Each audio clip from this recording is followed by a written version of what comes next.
Hey, what's up everyone? It's Duncan from 4xtouring.com. I am doing a bit of trip planning, a trip that Johnny and I are hoping to do in June this year.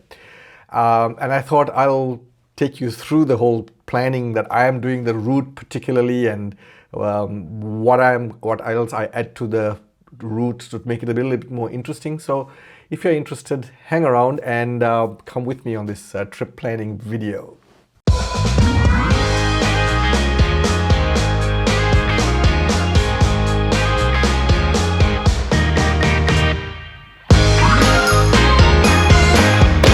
Welcome back everyone. Now, if you're new to my channel, please hit that subscription button and the notification bell. My channel is all about sharing my experiences in overlanding with the rest of the community, and I try and bring out a video every single week. Now, those of you who've been following my channel, Dicerus, and for those of you who don't know, Dicerus is my 80 series. It's kind of not ready to travel. It needed a bit of repairs on the diffs. So instead of doing the repairs on the diffs, I've decided to go for lockers. The lockers have arrived, but unfortunately, it's an insane market situation out there. There seems to be a massive shortage due to the increase in demand. There's a massive shortage of skills. And Opposite Lock, who I always get my accessories installed through, they're struggling. At least Opposite Lock here in Adelaide is struggling with skills, workshop staff. So diffs are still not installed. I've been to Opposite Lock. I've seen the guys who are a really wonderful bunch of people. The lockers are sitting on a shelf, but due to lack of staff, which they're struggling with, it's not installed yet. So hopefully it'll get installed within the next month, fingers crossed, and then I can get going. But in the meantime, I want to at least try and do one big trip in the first half of this year. Simpson Desert is one of those trips that's in the back of our minds, but now I'm not 100% sure whether that would work out or not, because that's a trip I'll need more than one vehicle. So I have to get a couple of friends together to go on Simpson. So in the meantime, we're also planning a trip where just the two of us can do it. It doesn't require someone else to travel with in a convoy, if that's not something easy to get done. And that's the problem we've got, because we're self-employed. We can take off anytime we feel like, whereas a lot of our other friends who are into four-wheel driving and touring, they've got regular jobs, so it's not easy for them to get time off. So we do a lot of the time, a lot of the trips we do is where we just pack up and leave. So this trip I'm doing it, and I'll take you through on the screen. I'll take you through the route and the route planning that I'm doing. And I thought, particularly if you are from interstate and you're looking to do some touring in South Australia, I would highly recommend this route I'm about to do. And Johnny and I, hasn't done this entire route as an entire trip. We've done bits and pieces of it, but this time we want to do a full loop. So I'll take you through on the maps, and I'll share the screen with you so you'll see what it is. And when I'm trip planning, I also throw in a few other bits and pieces, which makes the trip that much more interesting. So let's dive into the screen and I'll show you what the route is. So what I'm planning to do is obviously start from Adelaide. Now what I do is I usually start off with Google Maps. And once I've got a general route, now the Google Maps, as you know, doesn't have the tracks, but Google Maps for me is a good starting point, and then work myself from there. And then once I've done my sort of outline of the route, then what I do is I go into Hema Maps. To be honest with you, Hema Cloud Maps is not the most user-friendly, I have to admit. And I'm a bit disappointed with Hema because, I've been using Hema Maps for quite a long time now, and they haven't improved it. There's a lot of lag.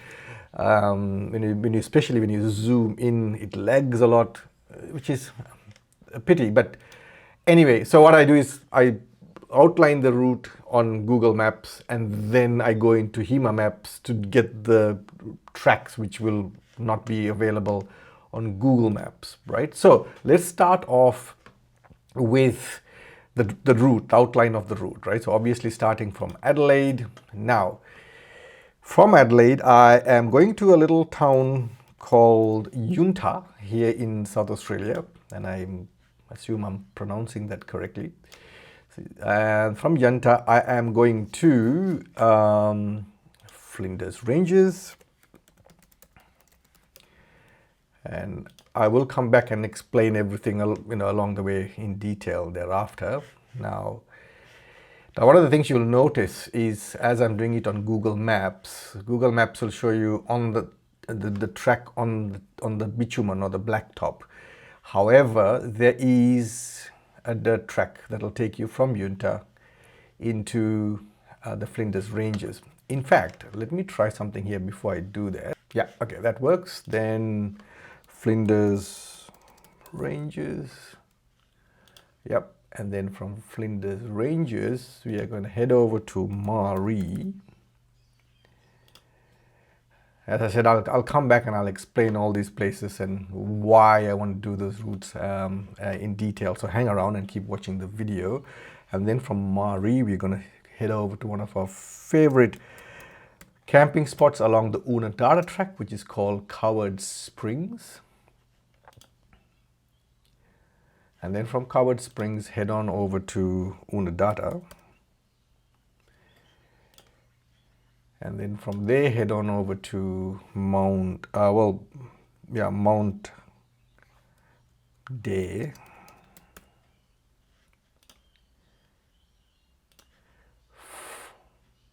From there, go over to Finke and Alice Springs. And then from there, go and check out Fike Gorge. This is now into Northern Territories. And then from there, get down to Uluru, and then back, hit the tarmac and get back home to Adelaide. So this is approximately about 4,000 to 5,000 kilometer loop. Now, let's talk about this route a little bit, right? So now you can do Flinders Ranges from Adelaide to Flinders Ranges, hit the blacktop, and you're there in a couple of hours. It's an easy run. However, that's not so fun. So I'm heading over to a little town called Yunta.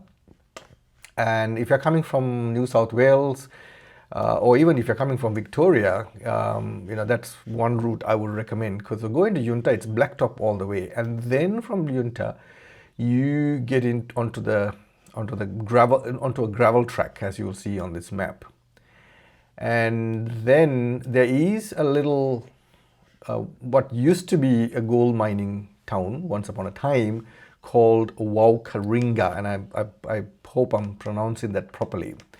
Now, I've driven past it once, but at that time never stopped. Well, stopped to take some pictures and then we just took off.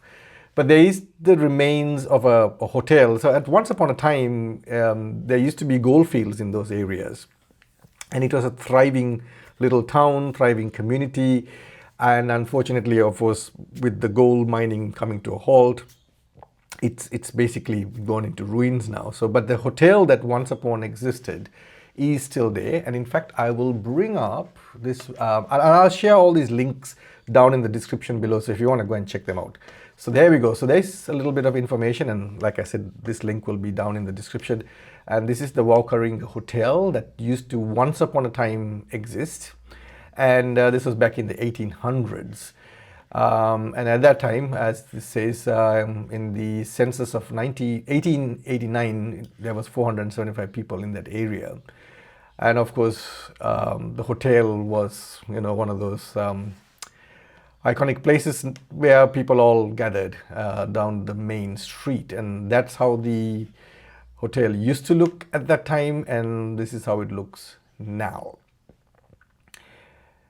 And you can camp there, I believe. So I will be making camping arrangements to camp right there, and just to try and get the experience of it. So that's the first place, the Yunta, Waukaringa. Spend a little time, and like I said, I've been past it once before. And when you come to a location like that, it's just that solitude. You know, you're in the middle of nowhere, even though it's not too far to Yunta if you wanted to get to a town for whatever reason. But that sense of solitude is just, to me, it's just very refreshing. So the plan is to go and stay in Waukaringa, and then thereafter, coming back to the map, in fact, if I could take you to Hema Maps, here it is. So if you go to Hema Maps, you come along the main highway. So if you're coming from Adelaide, you'll come up that way, or if you're coming from in New South Wales through Broken Hill, or if you're coming from Victoria, you will come up from Mildura. There you go. So you come up that way, or come over to Renmark and drive up this way, whichever makes it easier. And then you hit the dirt, and you work your way up. Now from there, from Waukaringa, it's dirt track all the way, and you can then get into Flinders Ranges, which is over here. Now I'll just try to expand that a little bit. Yeah, there you go. So now there's quite a number of tracks I can take. There's quite a so Waukaringa would be here. You could take the longer route going that way and do a bit of local exploring. Now I haven't nailed that down yet exactly. I'm yet to work those details out. And you can come in that way, or alternatively you can take one of these other tracks and still work your way up into the Flinders Ranges. So again, we may decide to spend another night somewhere along the way, somewhere in here before we get to Flinders, or we might just start off early in the morning the following day and head straight over to Flinders Ranges. Another thing we love doing, me and Ajani, is when we get to a place like Waukaringa, and you could say that there's not a whole lot to do there, but what we do love is just park off and just do nothing, literally do nothing. And it'll be in June, so the temperatures won't be that bad. And just take our time with what we do and how long we stay in a place. We try and not travel every single day if we can. Anyway, so get into Flinders Ranges and then do a bit of exploring in the Flinders Ranges. Now, Flinders Ranges is a place, if you're a South Aussie and you love off-road touring, that's one place, I'm sure many of you from South Australia has already been to. And that's certainly, we've been to Flinders Ranges many times, but we never ever get tired of the place. It's just magical. So the plan is to go and spend at least 2 days or 2 nights at least in the Flinders Ranges, maybe a little bit more. And then we might, and that's why I didn't put it in the outline map, is we may go into a little further up and do Blinman and so on. I'm not 100% sure, but that's something you could think of if you want to do, or just hang around or tour in the Flinders Ranges itself, and that's it. Now, before I go any further with this route map, another thing I love doing is try and add a little bit more things to keep myself occupied and keep things interested. So one of the other things I do is every time I do a trip, I try and do a bit of geocaching. Now, some of you may know already what geocaching is, and some of you may not. Now, I'm not going to try and use this video to explain how geocaching and how it works. I did do a video some time back. I'll leave a link in the description for you to go and check that out. It's a really cool thing if you've got kids. It's good for adults, it's good for kids. It's really awesome to get the whole family involved. In a nutshell, it's treasure hunts, and there's these little treasures which are hidden all over the country, even in the outback. And using an app on your phone, or you can do your planning on a big screen, and you can pick out these geocache points. Now, again, you can go to this website. It's called geocache.com, and in geocache.com there are 2 options. You could the free version of it, and if you want to get a whole heap more of challenges, then you can go for the premium and pay for the premium. I just use the free one. And if you look closer, so I'm in the geocaching website right now. And if you look, there is Yunta over there. I'll zoom in a little bit more. Yeah, okay, so there's Yunta or Yanta. And already these little spots that you see, these are actually little geocache or treasures that you can go and look for, right? So already in that area, there's 4. So one on the way to getting to Yunta, and then in and around Yunta there is 2. There you go. Those are the names. Whoever hid this treasure, who started this treasure, that's the name they have given. And then if you go further up heading towards Waukaringa, there's another one there. So that's a little bit of fun you can add to your trip. And also what I try and do, and I love this, and this is an awesome book, and it's called Bush Pubs. And I love this book. I've had this for a while. If you want to buy one of these, they're available on Amazon. That's where I got it from. And there's a link to it. I'll leave a link in the description, and also it's available through my website. And it lists out all the bush pubs in all over Australia. And one of the things is, when you travel anywhere in the world, there are certain things, the local, that's part of the local culture. And here in Australia, pub is part of the local culture. And one of the things we love to do when you get into a place, we just go into the local pub, you get to meet locals, you get to meet other travelers, and you make amazing, wonderful new friendships, get to know the locals and so on. And that's something me and Ajani, we have always enjoyed doing. So another thing I try and do is, wherever there is a bush pub, particularly a historic bush pub along the route, then we try and visit that as well.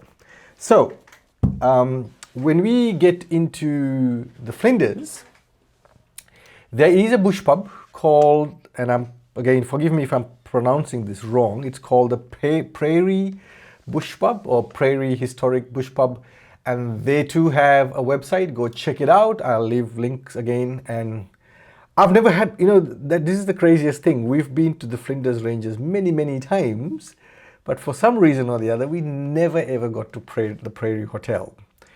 So it's a beautiful place, and I want to go there, have a beer or two, and have a meal and just soak in that environment. So that's all the way to Flinders Ranges. And then from the Flinders Ranges, we are going to head over to Maree. Now, again, in a nutshell, very quickly, for those of you who don't know, Maree is a historic town, a railway town. And that's where the Ghan Railway, which once upon a time used to run through here, and Maree was one of those key points along that route. So Maree is a historic place. And again, there is a website, the Maree Hotel. That's another pub that you could go and check. And there you go. So that's the Maree Hotel. And there's a lot of remains from the old Ghan Railway days. You can go do a bit of exploring. And we will probably, to try and get that experience, we'll probably stay in Maree Hotel rather than doing camping. Not quite sure, but that's the plan. And take in the sites. Again, if there's any geocache points in that area, I am going to certainly look for it. Right, so from Maree, then what we're going to do is get onto the Oodnadatta track and head on all the way through on the Oodnadatta track. So coming back to the map, here is Maree, and that's the Oodnadatta track, which runs parallel to where the old Ghan railway track used to run. Now, we did this video series on the Oodnadatta track and the Ghan railway sometime back. They're all in the playlist. You can go and check it out. And there's so many places of interest to see. So there is the railway ruins, the railway sidings that used to exist once upon a time. Some of them are in very, very good nick, and some of them restored to really good conditions by volunteer groups. And then also there are other natural like hot springs you can go and take a look at. So there's a lot of stuff to do along that track. And there is also a lot of geocache points again, so you can pick and choose. So the idea is to stay on while we are on the Oodnadatta track, Covered Springs campground, highly recommend it. It's, to me, it's just fantastic. It's a beautiful, serene little place. It's also got a little spa, a naturally fed spa where you can dip in. And if you go during off-school holiday times, you got the place to yourself. And you could, dip in there for however long you want. And you can also make a side, on that track, you can do a side excursion into Lake Eyre, and spend a bit of time. I'll highly recommend that. There are a couple of lookout points as well. And then from Covered Springs, we're going to head on over all the way up to Oodnadatta.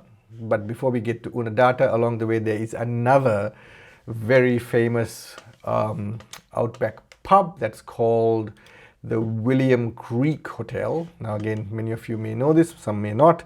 There you go, that's William Creek Hotel. It's in the smack in the middle of nowhere, and great place again to meet other travelers. And if you want to do an aerial view of Lake Eyre, then there are aircrafts you can get a tour and then fly over Lake Eyre. So that I will recommend. Also, if you would like to camp by Lake Eyre, you can. You got to buy a permit for it and then head on over to Lake Eyre campground. Now that is known as Halligan Bay. That's down here, and you can camp. And I've done it before. Johnny and I have done that. Really cool place. So you could either decide to camp there, or there are camping facilities at William Creek as well. And then head on over to Oodnadatta, famous Pink Roadhouse, another iconic historic pub. There's a lot of history behind it. You can do it. What I do is I try and do a lot of reading before I get to a place, if it is the first time for me to get there, and so I get to appreciate the place better. And either, again, you can camp there. There is lodging facilities. You got to book in advance, obviously, and or just stop there, have a beer, refuel, and then keep heading on. Now, once I've finished that, let's get on to Hema maps here. Once we've gotten to the Oodnadatta track. So once you're on the Oodnadatta track now, what you can do, if you like, is you can then, from William Creek, you can head on over to Kubapidi, spend a bit of time there checking out Kubapidi. Again, lots to see and do there. And then from there, head on over to Oodnadatta. That's one loop you can do, and that will take you through the Painted Desert. Beautiful. We've not going to do that this time because we have done that before. Who knows, we might change our minds, but at this point in time I'm not intending to go into Kubapidi. But if you are planning this route, then that's something for you to think about, and go into Kubapidi and then go through the Painted Desert and then into Oodnadatta. So you kind of leave that section out. Our plan is from William Creek to head on up that track onto Oodnadatta, and then what we want to try and do is get on over to a place called Dalhousie Springs. That's right here, Dalhousie Springs. I've been here before, Johnny hasn't. So she's really excited and looking forward to it. And that's got a hot water spring. There's a whole lot of history there again. There's quite a number of ruins you can go and check out. I'll highly recommend it because you get a sense of what the history behind this area is. And then head on over to the campgrounds, which is right next to Dalhousie Springs. The hot water spring, huge. I think, I could be wrong here, but I think it's as big as an Olympic swimming pool, and it's naturally fed hot water. And during the winter months, awesome. You can dip in there with a bottle of beer in your hands, or wine, or whatever that you prefer, and just stay there. Last time we were there, I was with a couple of mates. Johnny didn't go, like I said. And what we used to do was we would grab a beer and then dip in there till middle of the night, and then come back out, and then again go out there early morning, dip in, and watch the sun come up, and it's just magical. So we're hoping to spend at least 2 nights in Dalhousie, and then from Dalhousie go to the all well-known Mount Day, Hotel. Probably won't stay there, but they go there, and that's another iconic bush pub, Mount Day. Yeah, so the plan is to get to Mount Day, and that's their official website. Go and check it out. It is a historic pub again. And then, like I said, probably wouldn't stay there, but then head on over from there. And the idea is to get into Finke, because I want to try and tie this up with the Finke Desert Race. Now, the Finke Desert Race runs from 10th to the 13th of June this year. It usually takes place in that time of the year. It coincides with the Queen's birthday. And go and watch the desert race. Now, that's something I've always wanted to do. For something reason or the other, never got around to doing it. And I love off-road desert racing. I have done a little bit of it back in Botswana and South Africa, and I've been involved in desert racing for a while back there. So this is something I'm really looking forward to. So the plan is to go and spend at least 2 to 3 days watching the race, either from Finke or from Alice Springs, again, or somewhere along the route, depending on, I believe there'll be designated areas where we can camp or not. I'm not sure. I've got to figure that out. We've got some friends in Alice Springs who are quite heavily involved with the race. I'll probably get some tips off them, and at that point I'll share that with you. And then once we've done that, checked out the race, spend a bit of time in Alice, then we are going to head on over to a place called the Fike Gorge. Now, I've never been to the Fike Gorge, but I've been told by many people, if you go that way, you've got to do the Fike Gorge. So that's the plan. So go on over and go and see Fike Gorge. Again, I've been told that you need, if you're towing, which we're not, Fike Gorge can be a little bit tricky. And in certain sections at least, go and see Fike Gorge. So once we've done Fike Gorge, head down to Uluru. It's a must. I mean, if you go all the way up there, you got to see Uluru, and then thereafter head back to Adelaide. Hit the blacktop and head back to Adelaide. So that's about 4,500 kilometers, a little bit more of a loop. So that's the route we are hoping to do in June. Things can always change, but there's no harm in planning. That's what I always say. So this is the route we're hoping to do in June. And I thought I'll share my route planning with you. And I will highly recommend this route. It's a beautiful track. Like I said, we've done bits and pieces of it. Ideally, we are looking at about 12 to 14 days.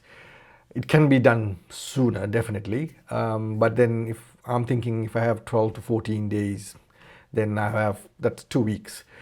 Plenty of time to, do spontaneous stuff. Like if you get to a place and we really like the place, we want to stay another extra day, then I've got the freedom to do that. And refueling along the way. So if you get to Maree, plenty of fuel. Flinders Ranges, plenty of fuel. If you get to William Creek, plenty of fuel. All is phone in advance. That's what I do. I phone in advance, get some info, road conditions, whether if there had been rains before, how are the track conditions, and whether they've got fuel or not. Get to Oodnadatta, plenty of fuel, petrol and diesel, both. Get to Mount Day, same thing. So fuel is not a problem at all. You shouldn't have to worry about it at all. Track conditions, from my experience from the past, it's nothing too serious. It's just annoying corrugations. And if road maintenance work had been done, then it might even be even better than that. So yeah, you don't need to worry too much about it. There are certain sections that will not have cell phone coverage, but I believe there is Optus connection all the way. So if you got Optus or Telstra, you're pretty well covered. So the last time I was in Oodnadatta, surprisingly Telstra didn't have any connections, but Optus did. So we carry 2 SIMs. But there's plenty to see, plenty to do. Now, let me see if I missed anything.